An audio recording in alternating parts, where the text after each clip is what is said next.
जय हिंद दोस्तों। जो अब होगा हमारा बायोलॉजी का, इसमें एक लड़की आएगी आपको बताने के लिए जो क्लास 10th में पढ़ती है और 2026 में एग्जाम देगी। इसमें कुल आपके वीवीआई टोटल क्वेश्चन आएंगे और इसमें जो आपके क्वेश्चन आएंगे मोस्ट इंपॉर्टेंट होंगे और ये आपको समझाने का प्रयास करेंगे। क्यों? क्योंकि ये कोई एज ए टीचर नहीं है, बल्कि ये पहली बार खुद एज ए स्टूडेंट देखते हैं कि ये समझी कितना है और आप लोगों को समझा कितना सकते हैं। अगर ये फिलहाल अगर अच्छा से ये पढ़ाई है तो आपको कमेंट करना है गुड यस करके, अच्छा से नहीं करना है उसके बाद भी आप इसको प्लीज सपोर्ट कीजिए, जिससे इसके अंदर एक भरोसा जागे कि ये खुद से क्या करे, आप किसी को भी समझा सके। इसके अंदर बस एक ही है हमारा उद्देश्य कि ये कितना समझी और कितना किसी को समझा सकती है, इसका बारे में मेरा मेन उद्देश्य है। और क्योंकि जो स्टूडेंट जितना समझ सकता है वो उतना ही समझा सकता है, क्योंकि कोई इंसान को जितना रहेगा उतना ही दे सकता है, उससे ज्यादा नहीं दे सकता है ना। तो देखिए हमारा जैप पर कम पहला चैप्टर बायोलॉजी क्लास 10th का है और उसका पहला चैप्टर आपको पोषण के बारे में बताएगा, वीवीआई जो होगा इंपॉर्टेंट। पहला हमारा क्वेश्चन है, हरे पौधों में ही हरे पौधों में किस घटक के अभाव में प्रकाश संश्लेषण संभव नहीं है। अगर हरे पौधों में क्लोरोफिल नहीं होगा तो उसमें प्रकाश संश्लेषण नहीं हो सकता है, क्योंकि क्योंकि सूर्य के प्रकाश को क्लोरोफिल ही अवशोषित करते हैं, तभी पौधों में प्रकाश संश्लेषण हो सकता है। दूसरा क्वेश्चन है,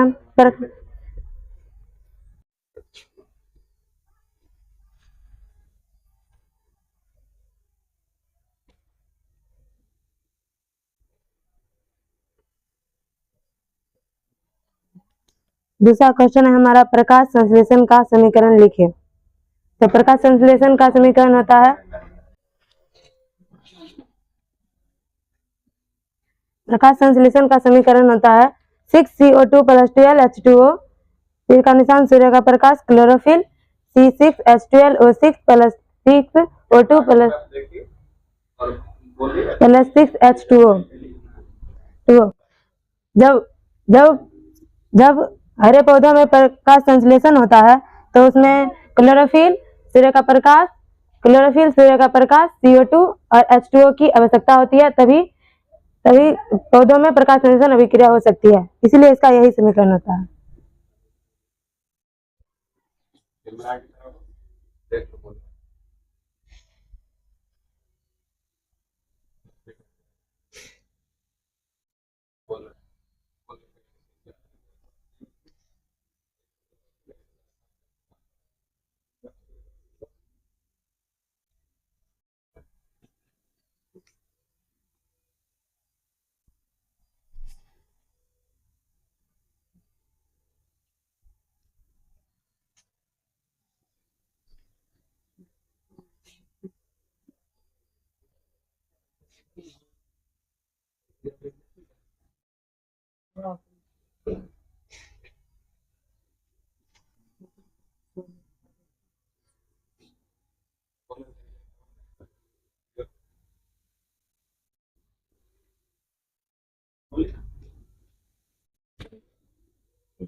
CO2 कार्बन डाइऑक्साइड का सूत्र होता है, H2O जल का सूत्र होता है, रासायनिक सूत्र, और C6H12O6 ग्लूकोज का सूत्र होता है।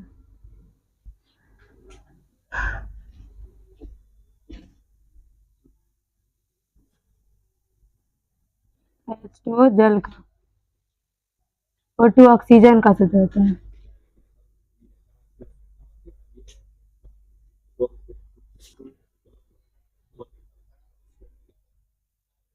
ये चार प्रकाश संश्लेषण में चार चीजों की आवश्यकता होती है, क्लोरोफिल, CO2, H2O और कार्बन डाइऑक्साइड। और जब कार्बन डाइऑक्साइड रंध्र के माध्यम से पत्तियों में प्रवेश करता है और जल के द्वारा मिट्टियों से आता है, अंदर प्रवेश करता है और पत्तियों तक पहुंचाता है। कार्बन और सूर्य के प्रकाश को क्लोरोफिल अवशोषित कर लेता है, तब जल में विखंडन होता है और ऑक्सीजन रंध्र के माध्यम से पत्तियों के पेड़ के बाहर निकल जाता है और वायुमंडल में मिल जाता है, और ऑक्सीजन तब हाइड्रोजन और कार्बन डाइऑक्साइड सहयोग करता है, तब ग्लूकोज का निर्माण होता है। तीसरा क्वेश्चन है, हरित लवक के किस भाग में प्रकाश संश्लेषण की प्रक्रिया होती है? हरित लवक के दो भाग होते हैं, ग्राना, स्ट्रोमा।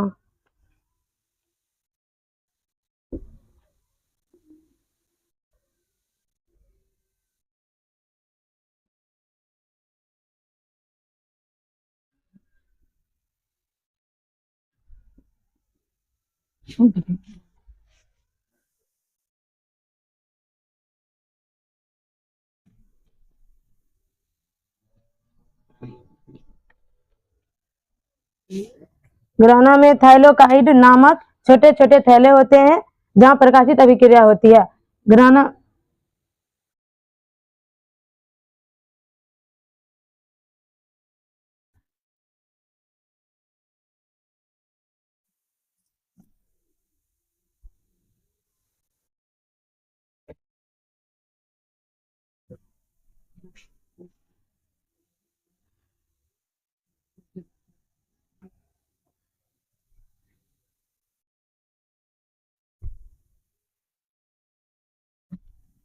ये वाला भाग जो होता है ये होता है थाइलोकाइड।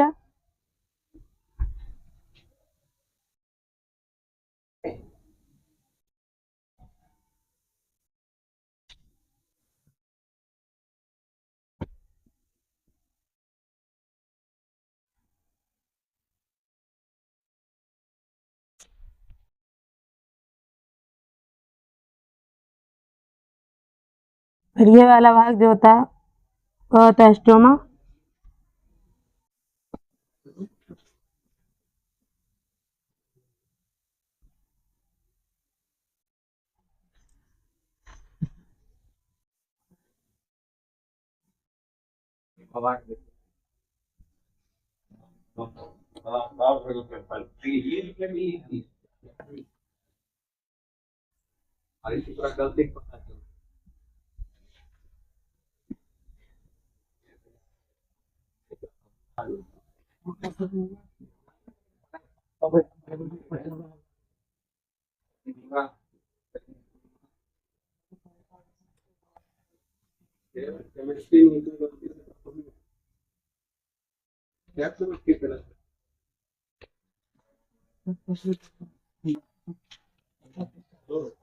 स्टोमाटा के गिरेना गिरेना में थाइलोकाइड नामक छोटे छोटे थैले होते हैं जहां पे प्रकाशित अभिक्रिया होती है। प्रकाशित अभिक्रिया होती है। स्टोमाटा में अप्रकाशित अभिक्रिया होती है जिस कारण वहां पे प्रकाश संश्लेषण की अभिक्रिया नहीं होती है। ग्राना में प्रकाशित अभिक्रिया होती है जिस कारण वहां पे प्रकाश संश्लेषण की अभिक्रिया होती है। हरित लवक में मैग्नीशियम नामक धातु पाया जाता है। 4 नंबर क्वेश्चन है, गुरुत्वानुवर्तन क्या है? जब पेड़ पौधे बड़े होते हैं तो उसके जड़ जो होते हैं धरती के अंदर और चले जाते हैं जिसका उसी प्रक्रिया को गुरुत्वानुवर्तन कहते हैं।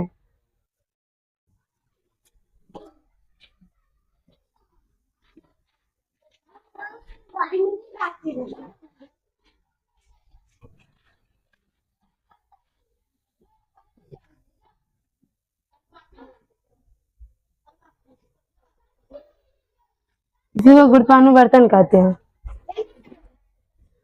कोशिका में पावर हाउस किसे कहते हैं? कोशिका में 5वां क्वेश्चन है,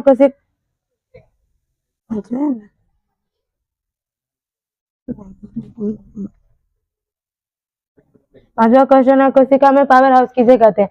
कोशिका में पावर हाउस माइटोकॉन्ड्रिया को कहते हैं क्योंकि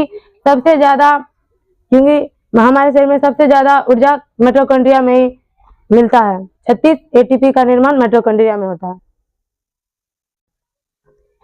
हमारा 6वां क्वेश्चन है, परजीवी क्या है? परजीवी वैसे जीव जो अपना भोजन स्वयं नहीं बनाते बल्कि किसी ना किसी विधि से दूसरे जीवों पर निर्भर रहते हैं उसे परजीवी कहते हैं। जैसे में आ जाएगा मनुष्य कभी भी अपना भोजन स्वयं नहीं बनाते, वह पेड़ पौधे पर निर्भर रहते हैं। लेकिन पेड़ पौधे परजीवी नहीं होते हैं, वे स्वपोषी होते हैं। वे अपना भोजन प्रकाश संश्लेषण के द्वारा स्वयं बनाते हैं। 7वां क्वेश्चन है, अमीबा का पाचन कैसे होता है? अमीबा के शरीर में भोजन ग्रहण करने के लिए कोई विशेष अंग नहीं होता है। अमीबा जो होता है वह अपना भोजन कुटपात विधि द्वारा ग्रहण करता है। वह अमीबा अमीबा अमीबा का साइज साइज जो होता है वो निश्चित नहीं होता कैसा होता है। अमीबा किसी भी तरफ से अगर अमीबा के समीप जब भोजन रहता है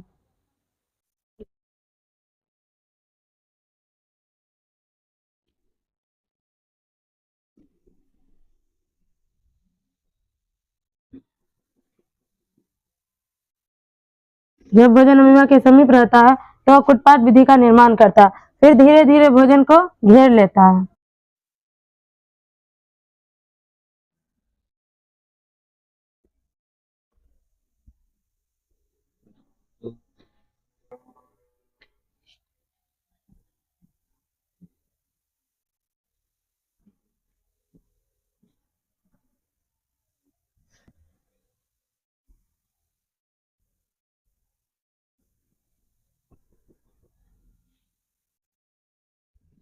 भोजन को घेर लेता है, फिर भोजन को वह अपने अंदर धीरे धीरे क्या करता है, भोजन को अपने अंदर लेके ग्रहण कर लेता है।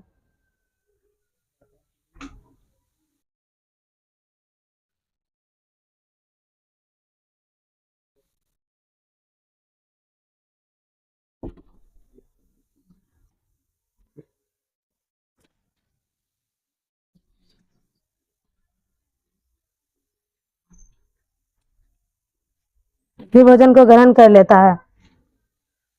ग्रहण करने के पश्चात इसमें जो पाचक एंजाइम रहता है उसके कारण वो भोजन को पचा लेता है और फिर अपने शरीर से बाहर निकाल देता है।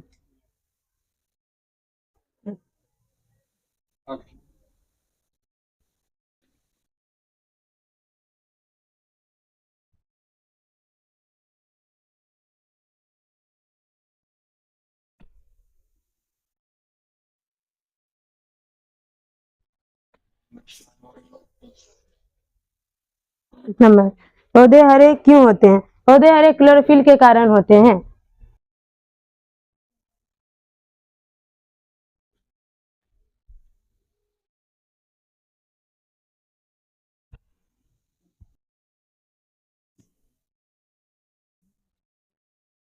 नंबर क्वेश्चन है सजीव की जीवित इकाई क्या है? सजीव की जीवित इकाई कोशिका है, क्योंकि सजीव का पूरा शरीर कोशिकाओं से बना हुआ है।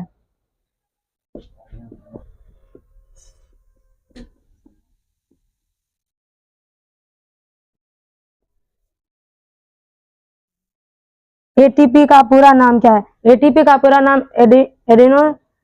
एडिनोसिन एडिनोसिन ट्राइफॉस्फेट है।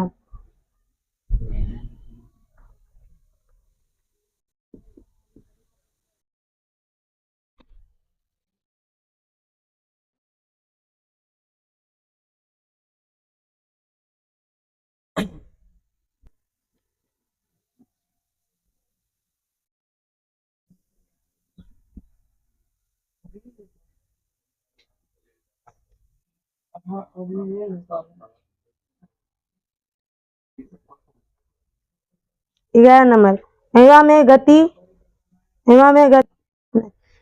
11 नंबर क्वेश्चन है विटामिन ए की कमी से कौन सा रोग होता है? विटामिन ए की कमी से रेतिंदिया होता है। अगर हमारे शरीर में विटामिन ए की कमी होती है तो हमारे आंख में रेतिंदिया हो जाता है, रोतोनी हो जाता है।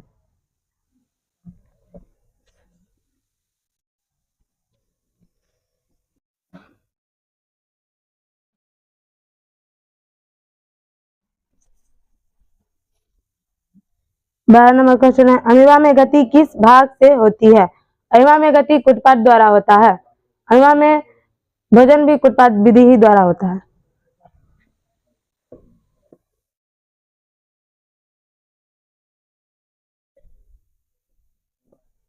तेरह नंबर क्वेश्चन है कोई वस्तु सजीव है, इसका निर्धारण करने के लिए हम किस मापदंड का उपयोग करेंगे?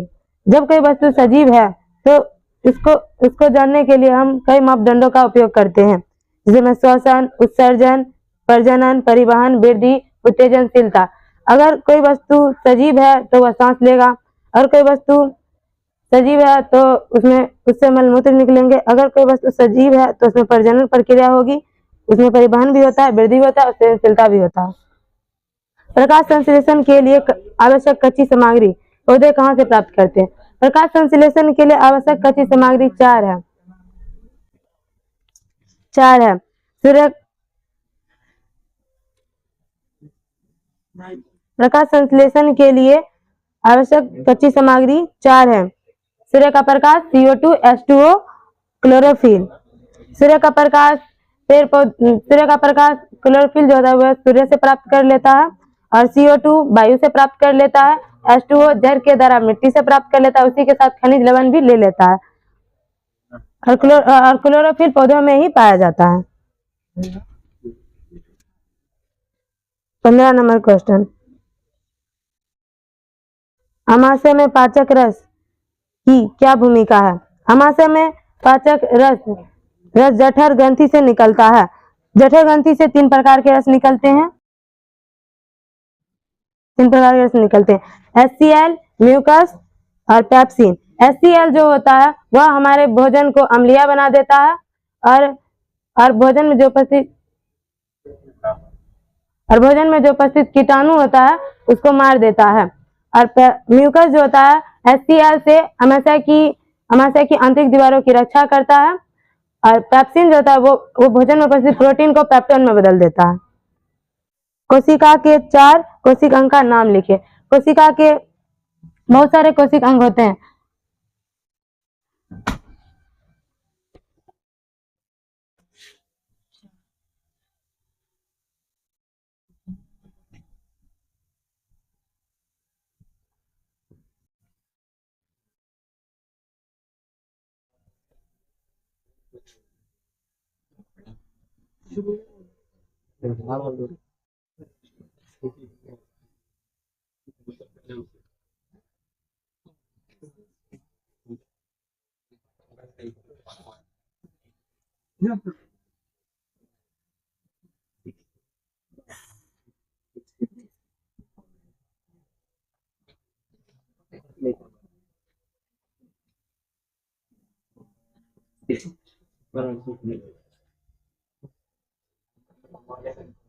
तो कोशिका के 4 कोशिक अंग, कोशिका द्रव, कोशिका झिल्ली, केंद्रक, लाइसोसोम। 17 नंबर क्वेश्चन,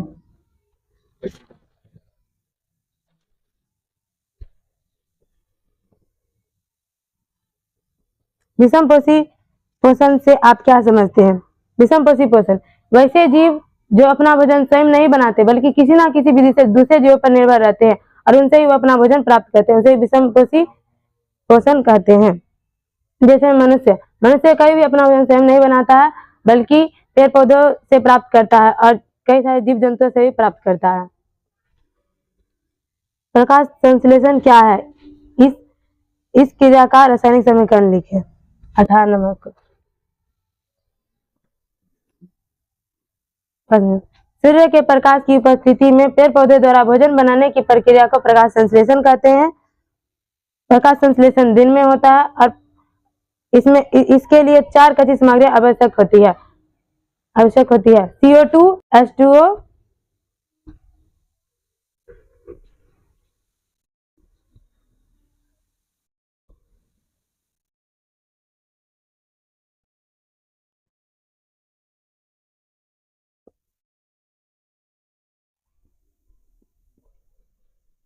चार कच्ची सामग्री, पहला CO2, H2O,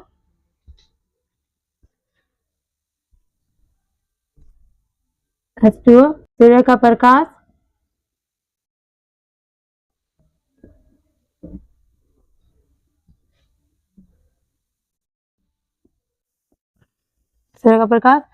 और क्लोरोफिल,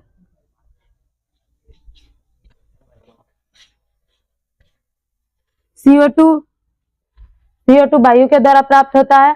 H2O जल मिट्टी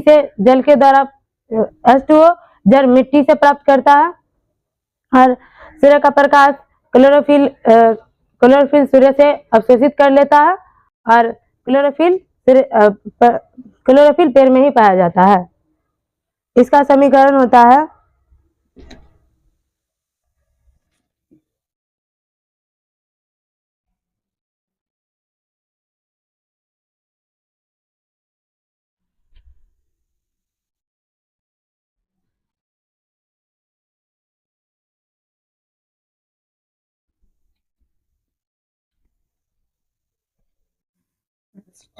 6CO2 प्लस 12H2O, के का निशान,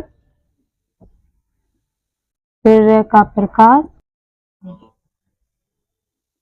क्लोरोफिल,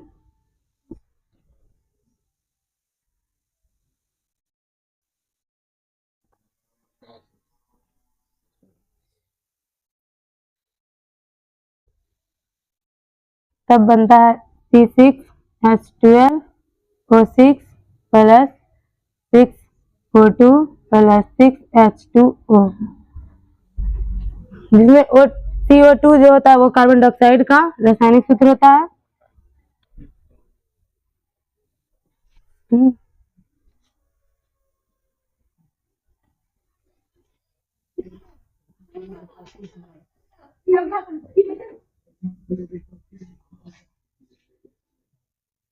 और H2O जल का रासायनिक सूत्र होता है। और C6H12 और O6 ग्लूकोज का रासायनिक सूत्र होता है। और O2 ऑक्सीजन का रासायनिक सूत्र होता है। और H2O जल का रासायनिक सूत्र होता है। 19 नंबर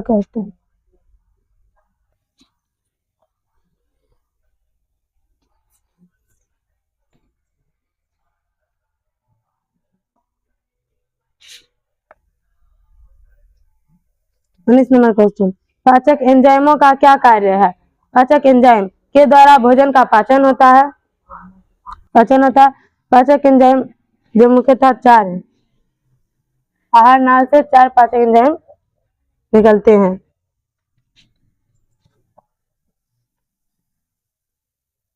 लार ग्रंथि, जठर ग्रंथि,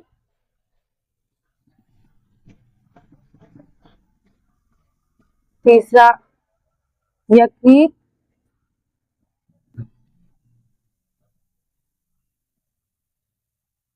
चौथा अमाशय,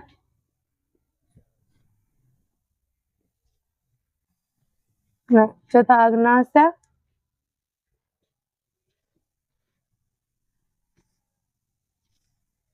लार ग्रंथि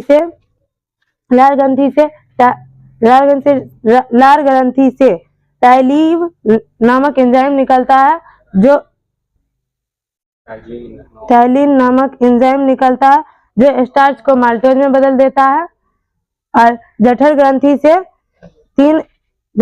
से कई पाचक एंजाइम निकलते हैं। HCl, पेप्सिनोजेन, रेनिन, गैस्ट्रिक निकलता है।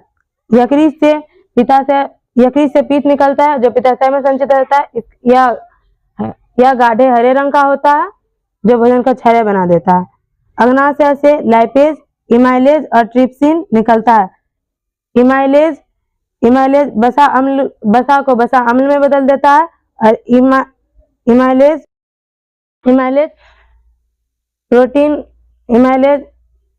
प्रोटीन को ग्लूकोज में बदल देता है।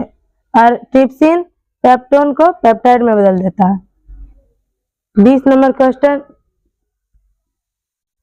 स्वपोषी पोषण और विषमपोषी पोषण में क्या अंतर है? स्वपोषी पोषण वैसे जीव जो अपना भोजन स्वयं बनाते हैं, उसे स्वपोषी पोषण कहते हैं। वैसे जीव जो अपना भोजन स्वयं नहीं बनाते हैं बल्कि दूसरे जीवों पर निर्भर रहते हैं, उसे विषमपोषी पोषण कहते हैं, जैसे में मानव, कुत्ता, बिल्ली इत्यादि। 21 नंबर क्वेश्चन, मनुष्य में कितने प्रकार के दांत होते हैं? इनके नाम तथा कार्य लिखें। मनुष्य में 4 प्रकार के दांत होते हैं। Incisor, canine, premolar, molar. Incisor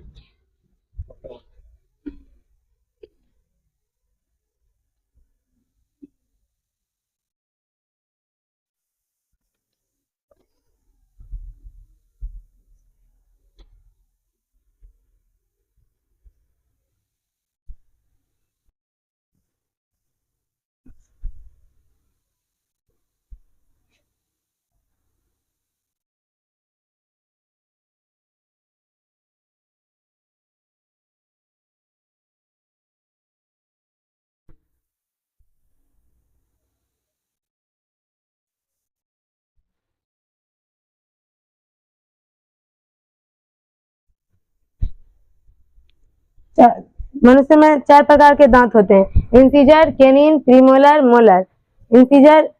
incisor 8, इसकी संख्या 8 होती है, ये वाला होता है।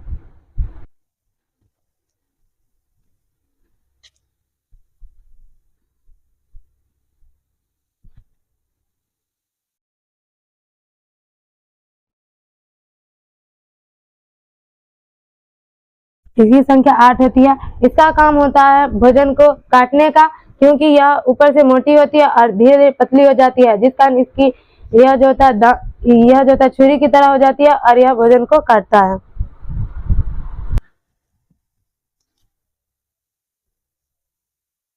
इसके बाद आता है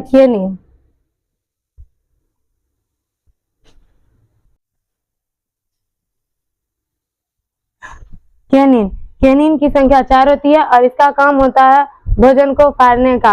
यह नुकीली होती है, जिसका यह भोजन को फाड़ देती है। उसके बाद आता है प्रीमोलर, इसकी संख्या 8 है।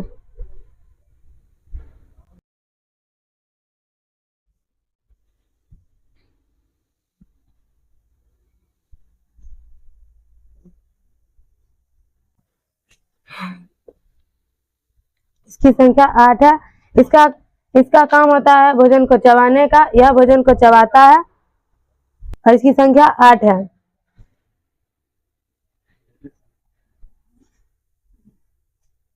इसके बाद आता है मोलर। इसकी संख्या भी 8 है। इसका काम होता है भोजन को चबाने और पीसने का।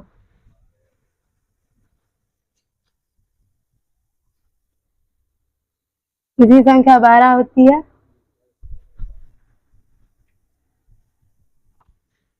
उसके बाद सजीव। इसके बाद 22वां क्वेश्चन है,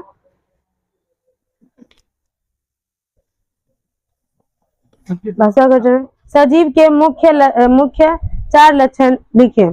सजीव के मुख्य 4 लक्षण लिखे। श्वसन, उत्सर्जन, परिवहन, वृद्धि, उत्तेजनशीलता। बहुत सारा हो सकता है। हमारे अमाशय में अम्ल की क्या भूमिका है? 23वां क्वेश्चन है। हमारे अमाशय में अम्ल बहुत सारी भूमिका निभाती है। हमारे अमाशय में अम्ल का काम होता है भोजन में जो कीटाणु उपस्थित होता है उसको मार देता है और भोजन को अम्लीय बना देता है। इसके बाद 24 नंबर का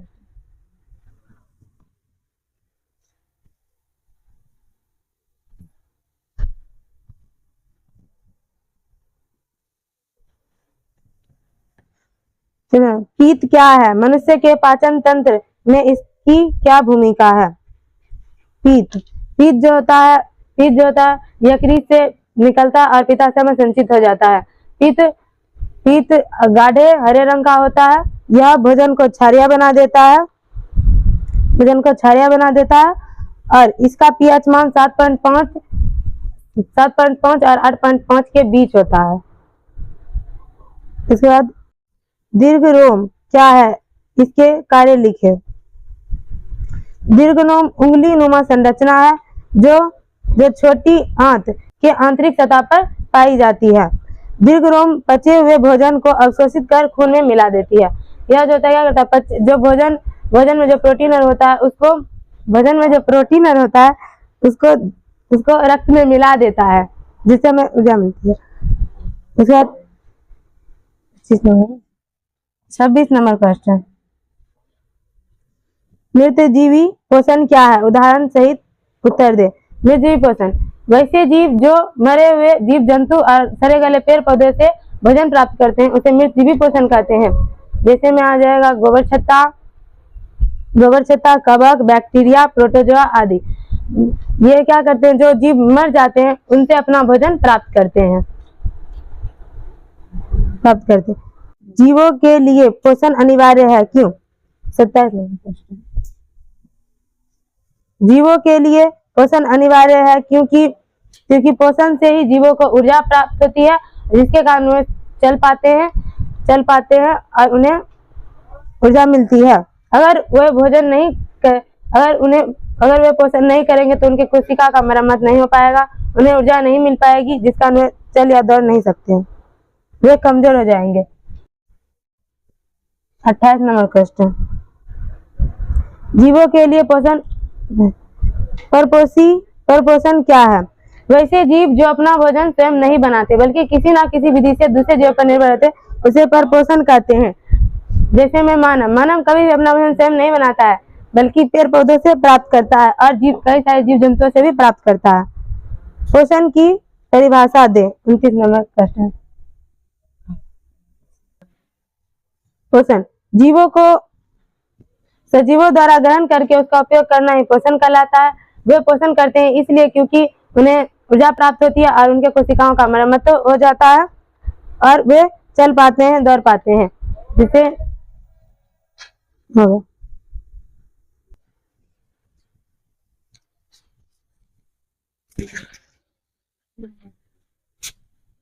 ये भी अपना क्वेश्चन बताने में जयप्रकाश का पहला चैप्टर आई थिंक अपना पूरा प्रयास कर, कुछ एक्स्ट्रा भी बोलने की कोशिश कर, और इसमें थोड़ा बहुत गलत भी हो गया लेकिन बहुत अच्छे से बताने के अपने आप से प्रयास की और अपने आप को इम्प्रूव करेगी। और उसके बाद जो होगा जो आपके सामने भी होगा, क्योंकि इसमें जो जयप्रकाश होगा ये जो भी होगा इसका टॉपिक प्रत्येक टॉपिक आपका आएगा। देखिएगा एक बच्चा शुरुआत कैसे करता है और उससे कैसे जीतता है, क्योंकि आपका मैक्सिमम जो इंसान होते हैं उसका शुरुआती आप देख नहीं पाते, उसका शुरुआत किस तरह से वो करता है, उसके बाद किस तरह से वो जीतता है।